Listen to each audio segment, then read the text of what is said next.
అంటే తెలంగాణ రాష్ట్రంలో చూస్తే రీసెంట్‌గా గూడెం మహిపాల్ రెడ్డిది చర్చ బాగా నడుస్తా ఉన్నది. ఆయన క్యాంప్ ఆఫీస్‌లో కేసీఆర్ గారి ఫోటో పెట్టుకోవడం వెనుక పలు రకాల అనుమానాలు వ్యక్తమైతా ఉన్నాయి.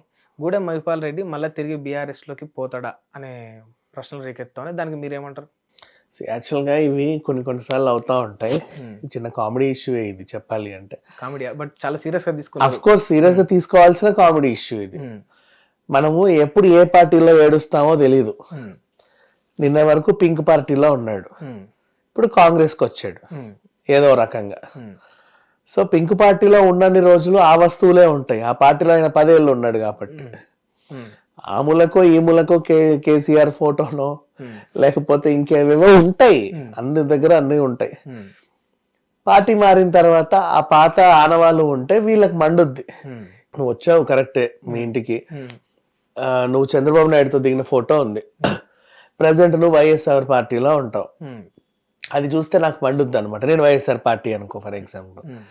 లేదు నేనే మీ ఇంటికి వచ్చాను. హ్మ్. నువ్వు ఇంకెవరితో దిగిన ఫోటో ఉంది. హ్మ్. ప్రజెంట్ వేరే పార్టీలో ఉన్నావు. మండుద్ది. ఆయన క్యాంపు కార్యాలయంలో కొన్ని ఫోటోలు పెట్టుకున్నాడు. ఏంటంటే హ్మ్. కేసీఆర్ తో ఉన్న ఫోటో పెట్టుకున్నాడు. అది నిజంగా బేసికలీ చెప్పాలంటే తప్పైతే కాదు. హ్మ్. బట్ వీళ్ళ మనోభావం దెబ్బతినడంలో కూడా తప్పు లేదు. హ్మ్. ఆయన చేసింది తప్పు కాదు, వీళ్ళు చేయడంలోనూ కూడా తప్పు లేదు. దానికితో పాటు ఆయన ఏమన్నాడంటే ఆయన ఒక మంచి నాయకుడు, గొప్ప నాయకుడు, బరాబర్ పెట్టుకుంటే తప్పేందని అగ్గికి ఆజ్యం పోసినట్టు మాట్లాడింది. ఏంటంటే వీళ్ళు ఎట్లా పెడతావు తీ అంటే నువ్వెవడరా నన్ను క్వశ్చన్ చేయడానికి, నా ఇష్టం అన్నట్టుగా ఆయన మాట్లాడాడు. కానీ ఇప్పుడు ఫర్ ఎగ్జాంపుల్ పార్టీలకు సంబంధమే లేదనుకో, హ్మ్. నువ్వు జగన్ తో ఫోటో దిగొచ్చు, పవన్ కళ్యాణ్ తో ఫోటో దిగొచ్చు, చంద్రబాబు నాయుడుతో ఫోటో దిగొచ్చు, మోడీతో దిగొచ్చు, రేవంత్ రెడ్డి దిగొచ్చు. అన్ని ఫోటోలు నీ ఆల్బమ్ లో పెట్టుకుంటావు. తర్వాత నువ్వు ఏ పార్టీలో ఉన్నావు అనేది నీ ఇష్టం. ఇలా ఉంటాయి బేసికల్లీ. ఆయన క్యాంప్ ఆఫీస్ లో కూడా 10 ఏళ్ళు ఆయనతో ఉన్నాడబ్బా. ఆయన కూడా సీఎంఏ. ఓ ఫోటో దిగాడు, ఆయనతో పనిచేశాడు కాబట్టి. సో ఇది తప్పు కాదంటారు. Nothing like that. కాకపోతే వీళ్ళ దృష్టిలో అయితే ఇది తప్పే. ఓకే. బట్ ఓవరాల్ గా జనరల్ తప్పు కానీ తప్పది. ఎందుకంటే నువ్వు అట్లాంటివి ఏమైనా ఉంటే నీ ఇంట్లో తగిలించుకోవాలి. క్యాంప్ కార్యాలయం అనేది ఏంటంటే పార్టీ మారిన తర్వాత, ఇప్పుడు నువ్వు ఎమ్మెల్యే క్యాంప్ కార్యాలయం అది. నువ్వు ఏ పార్టీలో ఉంటావో ఆ జెండాలే కనబడాలి. ఎందుకంటే వచ్చిపోయే వాళ్ళు ఉంటారు కదా జనాలు, నీ దగ్గర రోజు పొద్దున్న నువ్వు లేచి కూర్చుంటే కాగితాలు పట్టుకొని వస్తా ఉంటారు ఇంతమంది. వాళ్ళకి ఏవో సమస్యలు ఉంటాయి. పాపమ్మ ఎమ్మెల్యే తీరుస్తాడని. తీరవసో ఈయన ఇంకా కేసీఆర్ పార్టీలోనే ఉన్నాడా అనుకొని పోతా ఉంటారు. అవి తప్పు. నువ్వు ఇంట్లో పెట్టుకోవచ్చు. నీ ఇంట్లో పెట్టుకుంటే అసలు ఏ తప్పులే. నువ్వు అందరితో పెట్టుకోవచ్చు నీ ఇంట్లో. క్యాంపు కార్యాలయం అనేది ఏంటంటే ఈ రోజు వరకు పింక్ కలర్ లో ఉంటే ఓడిపోయిన వెంటనే అది మొత్తం కాంగ్రెస్ జెండాలు వచ్చేస్తాయి. ఎక్కడైనా సరే అది కామన్. అది అన్ని తీసేస్తా ఉంటారు. మేబీ ఇదైనా మర్చిపోయి ఉండొచ్చేమో, చెప్పలేము తీయడం. బట్ వాళ్ళు అడ్రస్ చేశారు కాబట్టి తప్పే. ఇంకోటి ఏం వినిపిస్తుందంటే ఈ ఎవరైతే బీఆర్ఎస్ నుంచి కాంగ్రెస్లోకి వచ్చారు ఎమ్మెల్యేలు, వాళ్ళందరూ కూడా అసంతృప్తిగా ఉన్నారు. తిరిగి మళ్ళా సొంత గూటికే పోయే ప్రయత్నంలోనే ఇట్లా మాట్లాడుతూ ఉన్నారు అనేది వినిపిస్తుంది. రీసెంట్గా దానం నాగేందర్ కూడా ఫోన్లో మాట్లాడుతూ నా ఎమ్మెల్యే పదవి పోయినా సరే నేను మాత్రం హైడ్రాన్ రాని అని ఇక్కడ ఇల్లును కూల్చొని అని అనడం చూసాం. అంటే ఎమ్మెల్యే పదవి పోయినా సరే అంటే ప్రభుత్వాన్ని వ్యతిరేకిస్తుండు అంటే అది కూడా పార్టీకి మళ్ళీ మారేటట్టే కనిపిస్తుంది అనే విమర్శలు కూడా వచ్చింది. పోయినా సరే నా వ్యక్తిగత అభిప్రాయం చెప్తా ఈ విషయంలో మాత్రం, మొత్తం ఇప్పటి వరకు నా జీవితంలో కానీ చరిత్రలో కానీ రాజకీయ చరిత్రలో ఊరికి దేశానికి ఎందుకు పనికిరాని ఒక పరమచెత్త పార్టీ ఏదైనా ఉందంటే బీఆర్ఎస్. ఇది చాలా పెద్ద స్టేట్మెంట్ కదా. అండ్ నెక్స్ట్ ఏ మాత్రం నాలెడ్జ్ కూడా లేని ఒక సన్నాసి ముఖ్యమంత్రి ఉన్నాడు అంటే కేసీఆర్. అంత పెద్ద మాట అంటారు. అవును. ఎందుకు అంటే అది ఉన్నప్పుడల్లా చూస్తే ఆ పార్టీలో ఉన్న ఎమ్మెల్యేలు అందరూ దద్దామలే, ఒక్కడికి అన్ని ఎడ్డి మొహాలే ఉంటాయి. A to Z ఏమన్నంటే KTR, KCR, ఆ హరీష్ రావు గారు, మహా అయితే వేరే పార్టీ నుంచి వీళ్ళ పార్టీలోకి వచ్చిన ఎమ్మెల్యేలు తప్పితే వీళ్ళ పార్టీలో పుట్టిన ఏ ఎమ్మెల్యే గాని ఎడ్డి అంటే ఎడ్డి. ఇప్పుడు కాంగ్రెస్ లో అంత ఇంటెలెక్చువల్ లెవెల్ ఉన్నారండి. నాట్ అబౌట్ కాంగ్రెస్ నేను చెప్పట్లా, ఏ పార్టీ అయినా సరే. ఇప్పుడు అక్కడ ఎడ్డోళ్ళు ఉన్నారంటే ఇక్కడ తెలుగు వాళ్ళు ఉంటేనే ఆ మాట అనగలుగుతాం కదా. ఇద్దరు ఎడ్డోళ్ళు అయినప్పుడు మనం ఎట్లా? బికాజ్ కేటీఆర్ తెచ్చుకున్న వాళ్ళందరూ కూడా ఇప్పుడు ఆయన పార్టీలో పుట్టి పోషించుకొని పెంచిన వాళ్ళందరూ కూడా దద్దమలే. మిగతా వాళ్ళు వలసలు అంటావా, వాళ్ళకి అనుభవాలు బోల్డ్ ఉన్నాయి. మహా పార్టీలు వాళ్ళు చూసిన వాళ్ళు వాళ్ళ అవకాశం కోసం వస్తారు. అంటే నియోజకవర్గంలో కొన్ని హామీలు ఇచ్చుకొని ఉంటారు నెక్స్ట్ టైం గెలవడానికి, పాపం అది చేస్తా ఇది చేస్తా అని. సడన్ గా వీళ్ళ పార్టీ ఈయన గెలుస్తాడు, కానీ రాష్ట్రంలో అధికారం వేరే పార్టీ వస్తుంది. ఈ ఇచ్చిన హామీలన్నీ అధికార పార్టీ చేసేదో చేయదన్న భయం ఉంటుంది వీళ్ళకి. వీళ్ళకి ప్రామిస్లన్నీ నెరవేర్చాలంటే వీళ్ళు ఏం చేస్తారు, ఆ పార్టీలోకి చేరిపోతారు. ఆ చేరేటప్పుడు వాళ్ళకి డిమాండ్లు పెడతారు, నేను కొన్ని హామీలు ఇచ్చుకున్నాను, మీరు అవి తీరుస్తానంటే మీ దగ్గర చేరుతాను అని.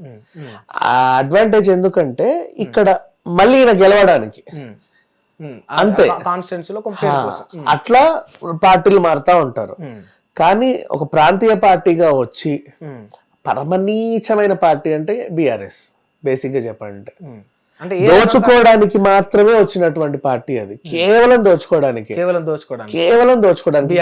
ఇంకా ఏమీ లేదు, వాళ్ళ ఎజెండా లేదు, వాళ్ళ మొహం మండా ఏమీ లేదు. అంటే ఆ దోచుకోవడానికి వచ్చిన పార్టీయే కదా, నీళ్ళు ఇచ్చింది, కరెంట్ ఇచ్చింది, నిధులు ఇచ్చింది. ఇందాక మీరు అన్నారు కదా ఏదో మనం ఏదో ఫారిన్ కు పోయినట్టు అమెరికా లాస్ ఏంజల్స్ లాగా ఉంది అని అన్నది, వాళ్ళ హయాంలోనే అది లాస్ ఏంజల్స్ లాగా అయింది. మరి ఫర్ ఎగ్జాంపుల్ శంకుస్థాపనలో ఒకటి చేస్తే పూర్తి చేసినోడు వాడు క్రెడిట్ వేసుకుంటాడు, ఇది ప్రతి చోట ఉండేది. శంకుస్థాపన ఎవరు చేసినా కూడా దాన్ని పూర్తి చేయగలడమే కదా గొప్పతనం. పూర్తి చేయడం గొప్పతనమే కాదనట్లా, దాంట్లో కూడా వాళ్ళ అడ్వాంటేజెస్ ఉంటాయి. నీకు ఇంకోటి ఫర్ ఎగ్జాంపుల్ ఇప్పుడు కాళేశ్వరం ఉందా, ప్రపంచంలో ఎక్కడ లేని వింత టెక్నాలజీ, ఇంజనీరింగ్ అద్భుతం అన్నారు. ఎక్కడ ప్రపంచం మొత్తంలో ఎవరు ఇప్పటివరకు ఇంప్లిమెంట్ చేయలేదు, అంత పెద్ద లిఫ్ట్ ఇరిగేషన్ చేయలేదు అని అన్నారు. ఎవరు చేయలేదు అంటే దాని అర్థం అది చేయకూడదు అని, మనం చేసి ఏదో సాధించాలని కాదు. దానివల్ల ఏమైందంటే మన తెలంగాణ మొత్తం భూకంపాలు, అక్కడ మన గోదావరి ఎక్కడ స్టార్ట్ అవుతాం మహారాష్ట్ర నుంచి, అదంతా అక్కడ నుంచి ఖమ్మం వరకు కూడా మనకు మొత్తం సింగరేణి కోల్ మైన్స్ ఉన్నాయి, అండర్ మైనింగ్ అంతా. సో అదంతా గోదావరి పరివాహక ప్రాంతమే.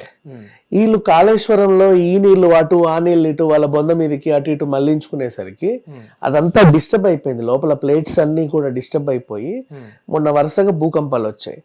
దాని తీవ్రత ఫ్యూచర్ లో ఇంకా ఉంటది. కేవలం కాళేశ్వరం వల్లే అంటారా? 100% కాళేశ్వరం వల్లే మొన్న వచ్చిన భూకంపాలు. సైంటిస్టులు కూడా చెప్పలేమాట, బట్ విజ్ఞాన్ గారు చెప్తున్నారు. మహా సైంటిస్టులే డిక్లేర్ చేసిన మాట ఇది, యాక్చువల్ గా చెప్పాలి జియాలజికల్ సర్వే ఆఫ్ ఇండియా వాళ్ళు చెప్పిన మాట ఇది. నెక్స్ట్ డ్యామ్ ఒకటి కట్టాడు, కూలింది. సరే, కూలినప్పుడు ఎవరైనా సరే ఏంటండి ఇలా అంటే, చూడాలండి మేము ఇచ్చిన కాంట్రాక్ట్ ఎల్ఎన్టీ వాళ్ళకి ఇచ్చాము, ఇంకోసారి గట్టిగా ప్రశ్నిస్తాం, మీ తరఫున మేము ఉంటామంటే హీరో అయ్యేవాడు ఓవర్ నైట్. ఏముంది, ఓ 400-500 కోట్లు పెడితే మా రిపేర్ చేయించుకోవచ్చు, తొక్కలో ఎన్ని కూలట్లేదు అని మాట్లాడాడు ఓ సన్నాసి, చెప్పు తీసుకుదన్నాలి.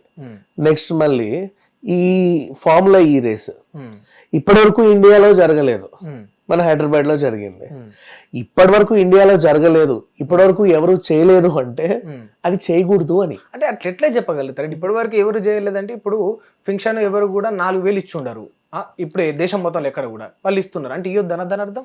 ఎవరు కూడా పిల్లలకు మధ్యాహ్న భోజనంతో పాటు మార్నింగ్ టిఫిన్ ఎవరు పెట్టలేదు, బట్ ఇప్పుడు తమిళనాడులో పెడుతున్నారు. అంటే పిల్లలకు టిఫిన్ పెట్టడం పాపమా? అంటే ఇంకా మంచిగా చేయాలనుకోవడం గొప్పతనం, దాన్ని మనము అభివృద్ధి అంటే అట్లాంటి అభివృద్ధి ఏం చేశారు, అభివృద్ధి మెచ్చుకోవడానికి కాదు, ప్రతి దాంట్లో వాళ్ళకు అడ్వాంటేజ్ ఉంటేనే వీళ్ళు చేస్తారు.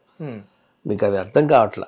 ఫార్ములా ఈ రేస్ గురించే మళ్ళీ చెప్తున్నా, ఇప్పటివరకు ఇండియాలో ఎవరు చేయలేదు అంటే అది చేయకూడదు అని దాని అర్థం అంతే. ఎందుకు చేయకూడదు అంటున్నారు కదా, ఏం అడ్వాంటేజ్ ఉంటుంది చెప్పండి మీరు? ప్రతి దాంట్లో చిల్లర దొబ్బుతారు కదా, అదే అడ్వాంటేజ్. అట్లాంటివి ఏమి చేయకుండా కూర్చోవద్దు. మరి ఏమి చేయకుండా కూర్చోవంటే చెయ్యొచ్చు, చేయాల్సినవి చెయ్యాలి, నీకు నచ్చినవన్నీ చేయకూడదు. ఇప్పుడు ఫార్ములా ఈ రేస్ అవసరం లేదు ఇక్కడ, బిగ్గెస్ట్ ఎగ్జాక్ట్లీ. దానికి ఒక సపరేట్ ట్రాక్ ఉండాలి, ఒక ఎయిర్పోర్ట్ లాంటి స్థలం సేకరించి దానికి పెట్టాలి, అప్పుడు దాని మీద రెవెన్యూ రాదు. ఇప్పుడు ఒక ల్యాండ్ నువ్వు ఫార్ములా ఈ రేస్ కట్టావు, ఎప్పుడో కానీ అక్కడ ఒక ఈవెంట్ అయితే తప్ప నీకు రెవెన్యూ రాదు, దానికి ఆ ల్యాండ్ వేస్ట్. కాబట్టి ఇండియాలో ఇప్పటివరకు ఎవరు ఇంప్లిమెంట్ చేయాల, ఎందుకంటే మనకు అంత ల్యాండ్ అంత లేదు కూడా ఇట్లాంటి పనికిమాలిన ఇష్యూస్ కి ఇవ్వడానికి. తీసుకొచ్చి హైదరాబాద్ సెంటర్ లో పెట్టాడు. కాబట్టి ఆ స్పాన్సర్ నువ్వు చెప్పిన మాట విని వచ్చాడు, చూసిన తర్వాత స్పాన్సర్ వెళ్ళిపోయాడు. వెళ్ళిపోయిన తర్వాత నువ్వు ఏం చేసావు, నువ్వు ఒక ఈవెంట్ ప్లాన్ చేసావు, అది ఫ్లాప్ అయింది, ఖర్చు నువ్వు భరించాలి.